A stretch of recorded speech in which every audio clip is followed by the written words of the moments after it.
What I have here is a situation where we're going from extremely shallow water to some deep water. There's a ledge there, and so I'm swinging it across the ledge. This is where some practice in your backyard hitting targets with your casting really pays off in spades. Sometimes you really got to hit the mark.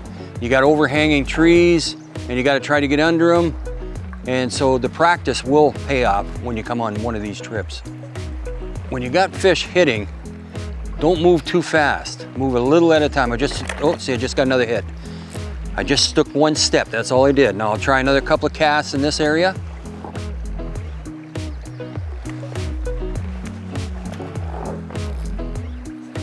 If we got light colored water here, that's your shallow water, going into dark water. And that's a ledge right there.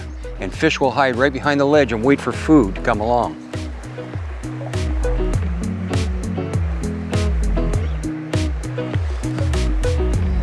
2 strikes on that.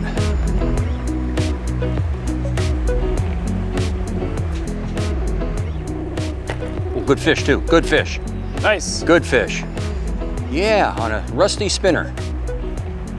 He come right up and right out of the water and took that. Nice rainbow. Excellent. Very good, very good. I'll let you handle it there. He come right up from the bottom and out of the water to take that.